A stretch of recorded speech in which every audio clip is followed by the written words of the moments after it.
story of Upbuild began in a monastery.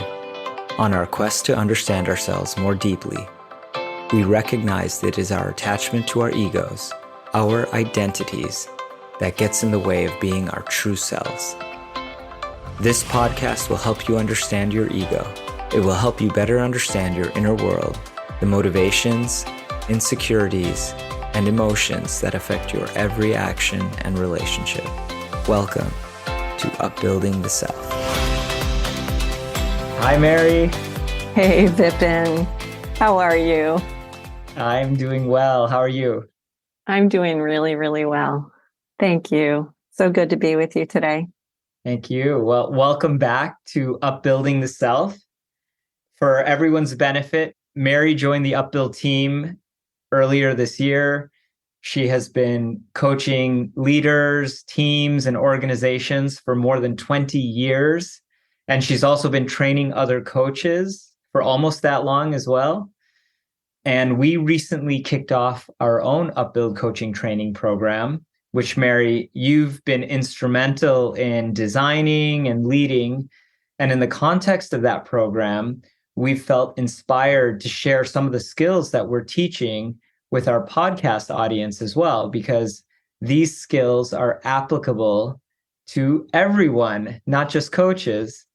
And I would say not just applicable, but extremely valuable. Yeah, we think so. Absolutely. And in our last episode, we talked about listening and curiosity and walked through 4 distinct channels of listening. Today, we're going to talk about a topic that follows naturally from listening and curiosity, which is powerful questions, which also happens to be the second class in our training program. So to start, Mary, what's important about questions? Why are we even talking about this? Well, some of this is a personal bias. I think I love asking questions, and I have a lot of wonder about people. And I think this is a natural thing when you're a coach, that there's a lot of curiosity, a lot of desire to learn things about people. And it's helpful to know what makes other people tick, not as a way to analyze them for our own benefit, but as a way to help them learn about themselves. And this is true individually. And I think it's true for teams and couples and families. What is it that makes us tick? What's possible for us? What do we want together? And those are examples of questions that seem really simple, but they're really hard to answer. And to me, they open up this landscape of wonder. Yeah, that's great. One of the things I was thinking about was when I said that a topic that follows naturally from curiosity and listening is that if we're curious, how do we fulfill that curiosity? Naturally, of course, by asking questions. And so that is really important. And you're talking about wonder and actually expanding that wonder, not just for yourself, but for the people you're in conversation with. Yeah. I remember when I was in my coach training, and I've told this story in teaching, but when I was a fresh new student, I was really bad at coaching. I had zero skill. Well, of course, it was something completely new. And I remember being in a coaching practice session with a peer student, and I was fumbling badly. And there was a moment when I asked one really good question. And I could see by the reaction of my peer coaching partner that it really stopped her and it made her think deeply about what she was talking about. And then I fumbled through the rest of the session, but I had a follow-up conversation with her, and she told me that that question really changed the trajectory of her life at that time. And so to me, it's not about always asking brilliant questions and having the right question. Sometimes it only takes one really good, simple question to shift things. So I think that's a reason to talk about the power of questions. You don't have to get it right all the time. And sometimes you're going to ask a question that completely changes the landscape for yourself or for someone else. That's so powerful to think about. What is the possibility of a question that can change the trajectory of one's life? That sounds like enough of an impetus to dive into this topic. Yeah. And I want to point to a source that we count on as teachers. And I'm thinking about myself and Jenna Kellogg, also deeply involved in the development of the Upbuild coaching training. And those of us on the Upbuild team, and it's appreciative inquiry. It's a way of thinking about asking questions and a way of asking questions that helps highlight what is already working while not stepping over the things that don't work. So from appreciative inquiry, we've learned that the kinds of questions that we ask deeply influences the answers that we get. And there's a story about David Cooperrider, one of the developers of appreciative inquiry, working with graduate students in the practice of appreciative inquiry. And he split these two groups of students into groups who asked different kinds of questions, and they went into the same organization. So group A went into the organization and asked questions like, what isn't working around here? What are some of the problems you're all facing? What are the biggest complaints that people have about the organization? Then group B went into the same organization and asked, what are some of the strengths of this organization? What are some of your proudest accomplishments? What do you say works best? And what are the qualities that help you work together? Each group came back and reported out their findings. And in group A, it was, oh my gosh, this organization is in big trouble. They need help. And from group B, the results were, this is such a strong organization, and here are some of the things that they can do next to build on their strength. So the lesson is that answer we get is deeply informed by the kind of question that we're asking. If we're looking for the problems, if we're looking for what's not working, we will find it. And if we're looking for what are the strengths and what we can build on, we will find that. Yeah. And who doesn't want that? Makes me think, obviously, why interview design is so important. And you said something just as you were talking about appreciative inquiry that I don't want to skip over. You said it's not that we're stepping over the problems. And how do you ensure that we're able to ask about the strengths and expand those and give people inspiration around that, but not avoiding what's not working and things that really need to be addressed? Well, appreciative inquiry, it's looking from an asset-based or a strength-based approach where we're looking at, okay, we are an organization that has strong relationships. So how do we use that asset of strong relationships to overcome a weakness or a place that we want to grow? So rather than saying, how do we fix this? We're saying, I got this baseline of a bunch of strengths. How do we move from our strengths to strengthen this other place?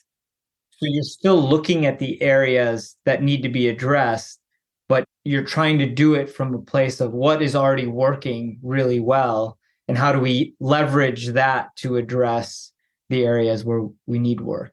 Yeah. So it's rather than starting from zero, you're already starting from a place where you're operating well. And it happens a lot on teams where there's always a place in a team or in a relationship where there might be complaints or something isn't working all that well. So one of the things we know from appreciative inquiry is that whenever there is a complaint, wherever there is a place that it's simply not working, that tells us we know what working looks like. So one example is our communication really is terrible and we really need to work on that. Okay. So appreciative inquiry says, it sounds like you know what communication working looks like. What does that look like? What does good communication look like? What does strong communication look like? Who are you together when you're communicating well? So those are examples of powerful questions that come from appreciative inquiry and come from a place of asset-based thinking and looking. Yeah. So you're still addressing the communication challenge, but you're doing it in a very different way than most people or organizations might. Yeah. It's different than asking, why don't we communicate very well together? Or what do we need to fix? Or whose fault is it? Yeah. Can you share, when you ask those two questions, three questions you asked, the first two, why is our communication so poor? What's not working about our communication? What's the issue with those questions? What's not helpful about them? It's not that those questions are bad. It's just we need to be mindful about where we're looking. So when we look at what's not working, from an appreciative inquiry standpoint, it's helpful to know that so then we can define what would work better. When we ask why questions, we're inviting a lot of story and sometimes some justification for why people made the decisions that they made. This is okay to ask why questions and to hear that story. And sometimes it can put folks on the defensive rather than engaging the creativity to solve it. So what and how questions can open up curiosity and wonder about what else is possible, what could be done differently or better.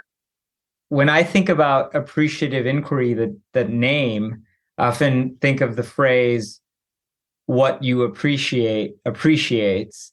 And so the idea being what you appreciate grows, where we put our attention will naturally appreciate or grow.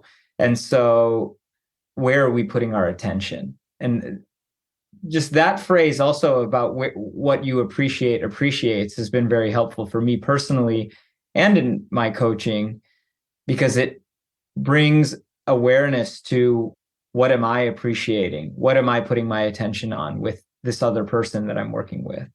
Not just in a coaching relationship, but in any relationship, in a parent-child relationship, in a colleague relationship. Yeah, I love that. What you appreciate appreciates. It's true in every relationship, even in the relationship with yourself. You know, I coach a lot of people who it's very human to engage in self-criticism. It's very common to self-criticize, to self-judge. And one of the things I do as a coach is actually help people understand what's behind that self-judgment or self-criticism. And what is it that they could appreciate about themselves or focus on as a strength in order to overcome that area of life where they might be engaging in a lot of self-judgment or self-criticism. So, for example, it could be judging oneself for being really reactive in relationship. And so to get curious and ask, what's behind that reactivity? What matters that's so important to defend or react to? What's the noble intent behind the reaction? So different kinds of questions that are really looking for, we talked about in the last episode, what's trying to happen.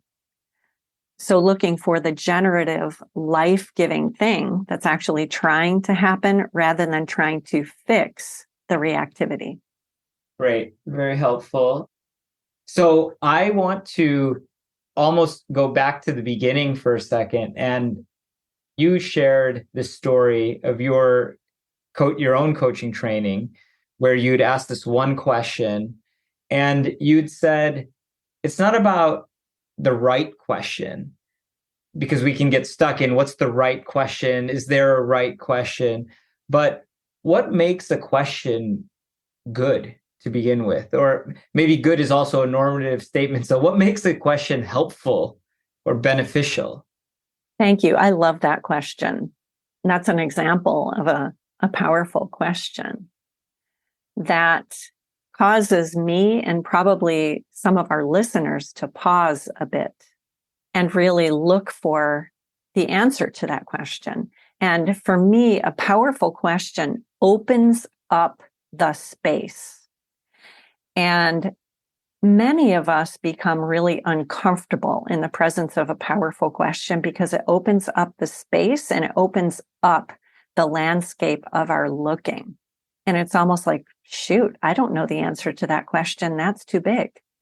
And so a powerful question actually does have that impact where it's like, wow, I don't even know where to begin with that.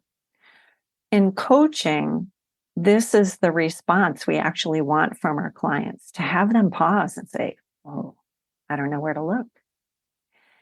That's okay. Many coaches and leaders who ask big open questions get a little bit nervous when they're met with silence with these questions.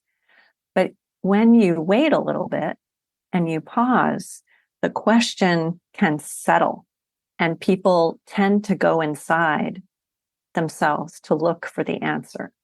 This is really, really good when you're coaching. It can also be great when you're developing others, when you're in an important conversation with a spouse or a loved one.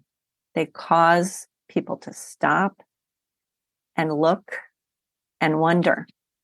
It's so funny because there's such a tendency to, when you said the question causes you to think because you don't have the answer right away. And I was thinking how often I'm at the ready with my answer to the question before the question is even finished. We're almost trained to have the answers, especially in a work setting. So a question is asked and people are jumping over each other to answer because everybody has the answers. It would feel deeply uncomfortable to not have any answer and need to think about it. But that's what you're saying is actually helpful. To ask the questions that people aren't asking themselves. This is true in coaching. It's also true in leading teams. I was just having a coaching session with a leader who was preparing her team for a pretty important event. And she wanted to create conscious relationship and design the alliance with her team about what would help them operate really, really well as a team during this event. And as she and I were debriefing it, she said, I was asking them the questions to create conscious relationship together, and there was a lot of silence. But then there was a lot of rich conversation. And then there was a lot of silence. And then there was a lot of rich conversation. And so this is an example of how everybody was asking themselves questions that as a team they had never really explored together, but it took them into completely new territory in the way they worked together.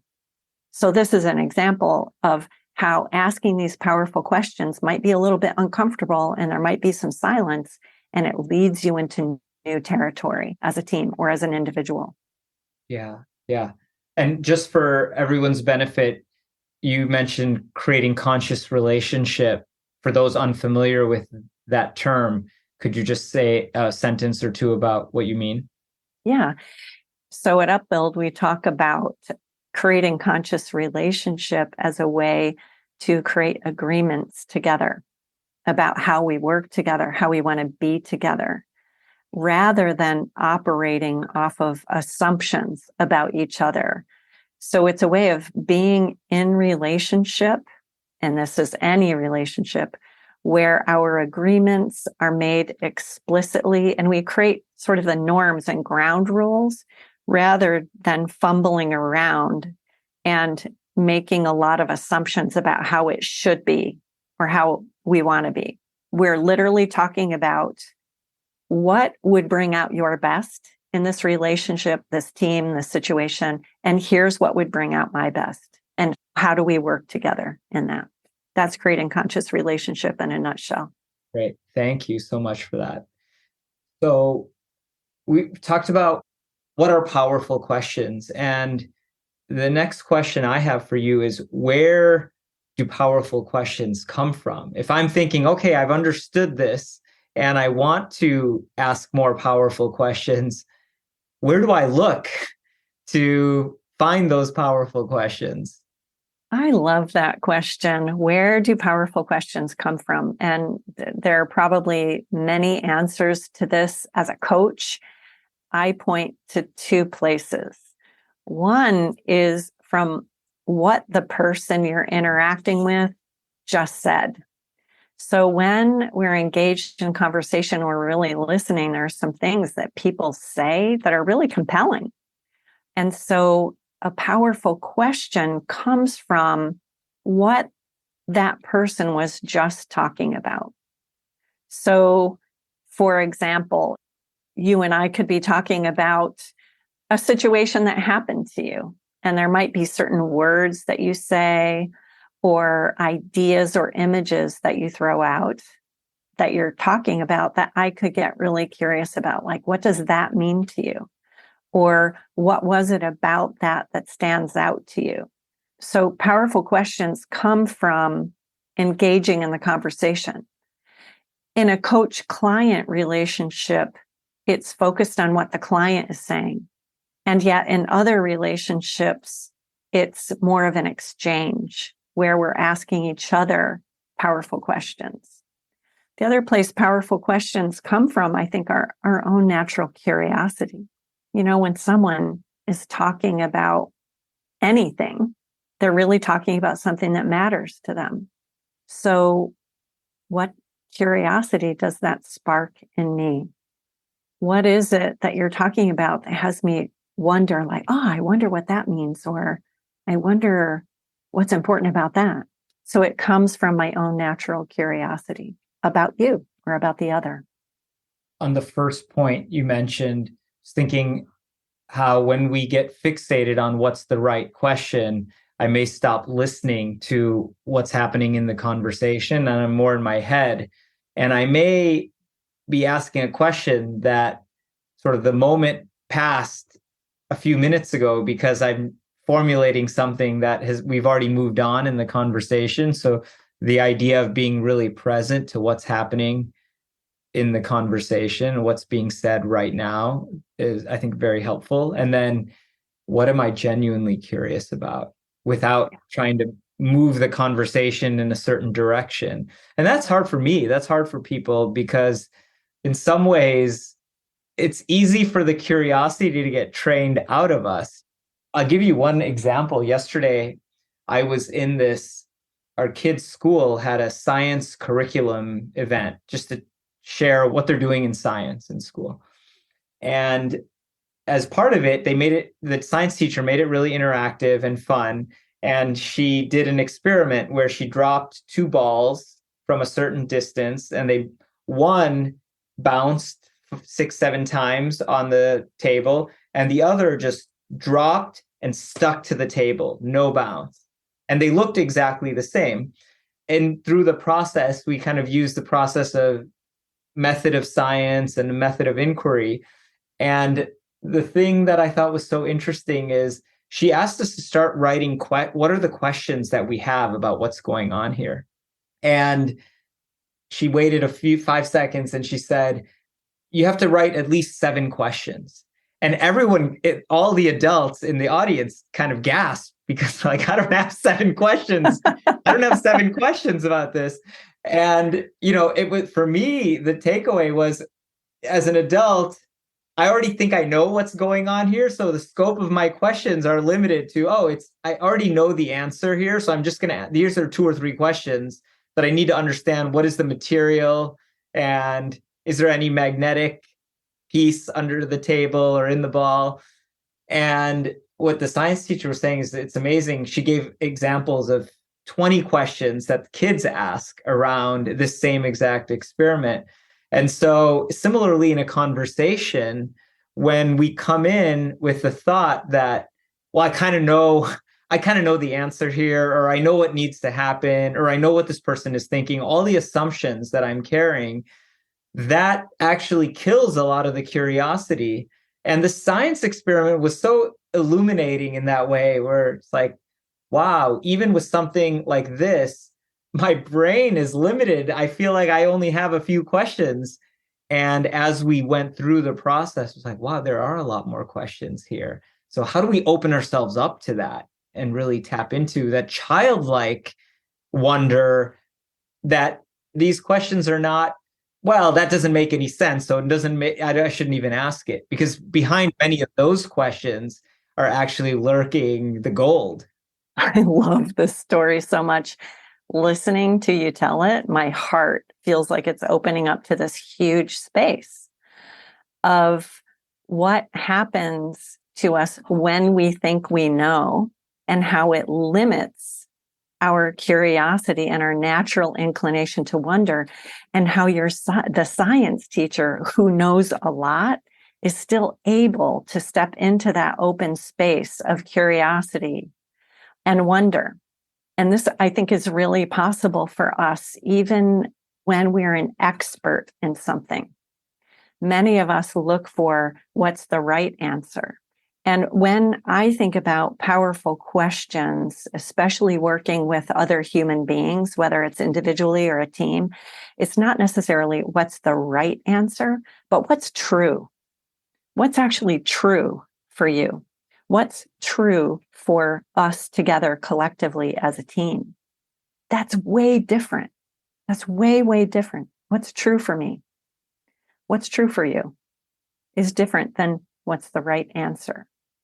So let me ask you another question, which is, if I'm an executive and I'm listening to this and I'm thinking, yeah, well, there are often times where we have to figure out what is the right answer for us as an organization? What's the right decision? We're navigating a lot of difficulty. And there may be even a time where one of my direct reports, one of my functional leaders comes to me and I think I know the right answer. I know what we need to do.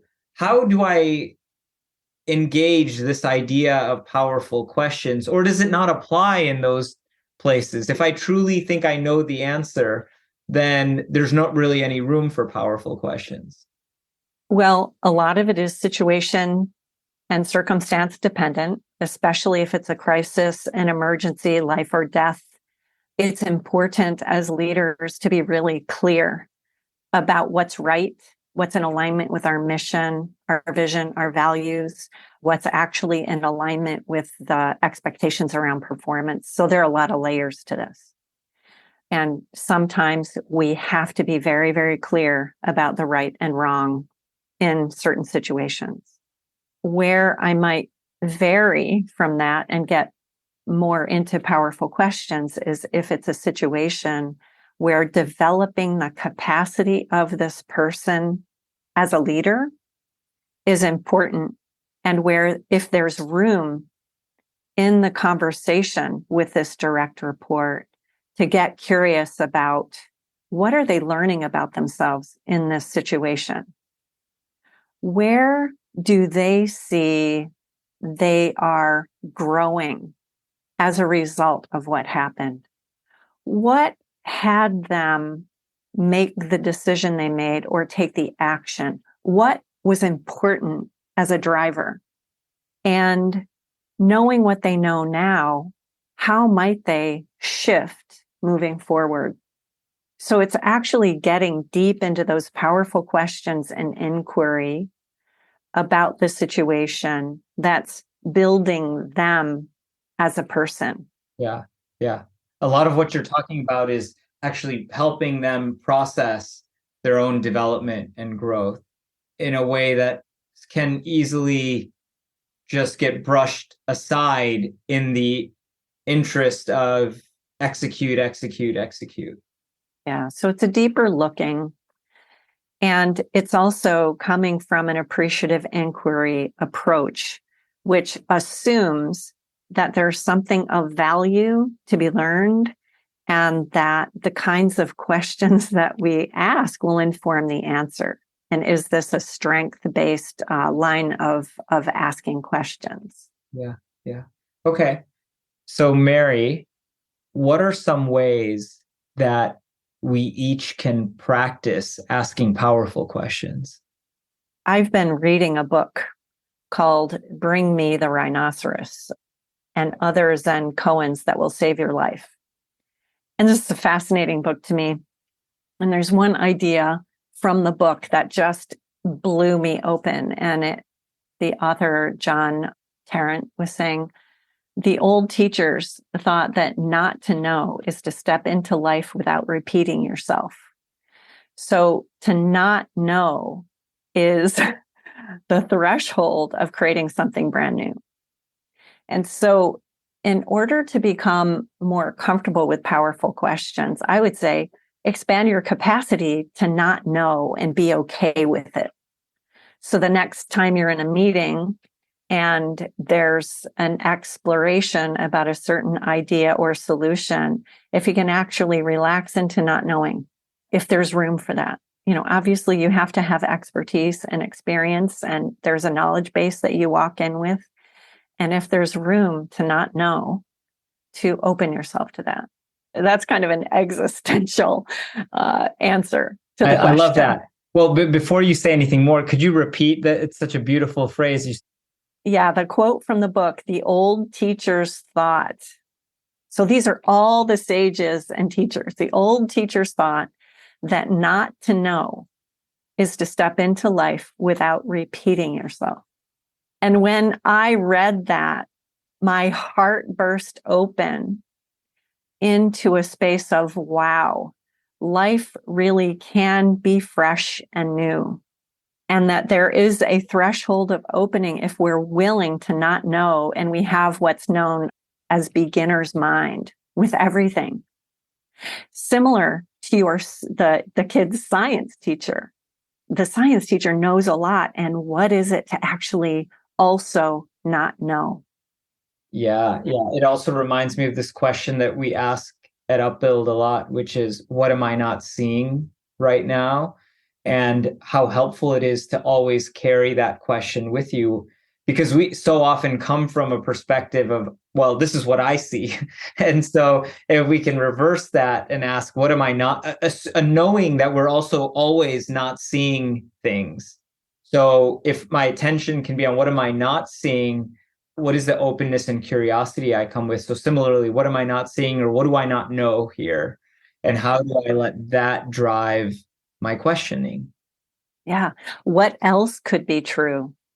It is a great question to ask yourself, to put yourself in this place of asking more powerful questions. So that's the being. I think the being part of asking powerful questions is be willing to not know. The doing, the actual practice, there are a couple of things you can do. One is to begin thinking, I wonder, I wonder, ... I wonder. I wonder. So when you're listening to someone and you've known them for a very, very long time, and they start talking about the same old thing that they've been talking about in your relationship for a very long time, to shift into, I wonder, and then see what comes up out of that. I was just picturing that exact scene. And I was thinking, like, instead of sort of begrudgingly, okay, I need to listen here, to all of a sudden, I felt a shift of, there's plenty of things I might wonder about. Like, I wonder why the person is repeating the story. I mean, there's many more beneficial wonderings, perhaps, but I think that's very helpful to start with that phrase and see, what am I actually wondering? Yeah, I wonder.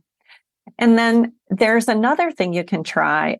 It's seeding your questions with the word what or the word how. So when you want to leap in with, like, well, why is it that way? Or leap in with an answer, to stop yourself and then ask what, and then ... and see what you're curious about. What led us to this conclusion? What matters to this person? What is it we're really talking about under the surface? Or how is that for you? How could we do this better? How can I learn from this situation? So it's to begin with what or how, and then see what naturally arises from your curiosity. And why? Now I'm going to ask you a why question. Why, what, or how? What's so special about those two starting words? Yeah. What and how are two really great ways to open up the field of possibility. So it opens up the landscape, like what matters here? What else? What's important about that? Basically, you end up with more open-ended questions. Yeah. They lead you to open-ended questions, and they lead you to that place of exploration and inquiry. As coaches, we tend to avoid why questions unless we're looking for a specific why. And sometimes it's important to ask why. And what we know is why questions often will invite a very detailed story about why, or why may stimulate some defensiveness, or people sometimes when we ask why, they'll feel a little bit judged and they have to go into a long explanation of their reasoning and why. And notice that when we ask why, it will often point the person to the past.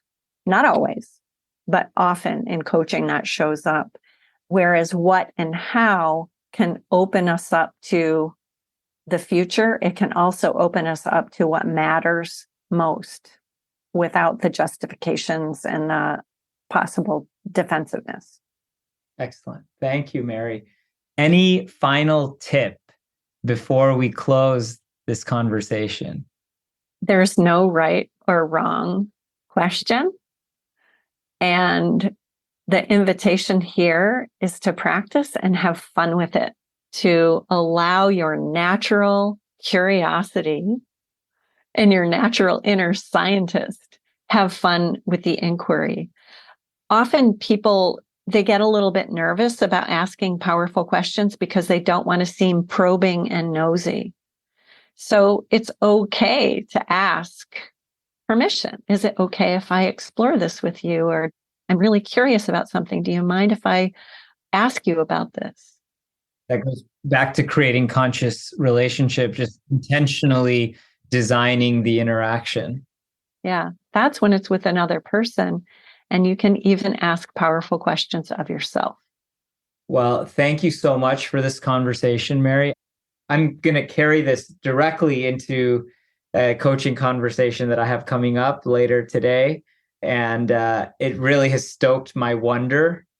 And it really refreshed sort of the power of questions that are genuinely coming from a place of curiosity and really empower the other person to think more deeply. Thank you very much for this conversation. And I'm really hoping that people are able to take a few nuggets and practice in their lives. Me too. Thank you so much, Vipin. It's always so much fun and a pleasure to be with you and talk about our work. Thank you, Mary. Thank you for listening to Upbuilding the Self. Upbuild is a leadership development company that offers workshops, coaching, and other services to help you on the path towards being your best self, free from the shackles of the ego. To learn more about our work, visit our website, upbuild.com, and sign up for our newsletter to gain access to podcasts, reflections, and upcoming events. If you enjoyed this episode, please go to iTunes to leave us a review so that others can find and benefit from the podcast. We look forward to being with you again next time.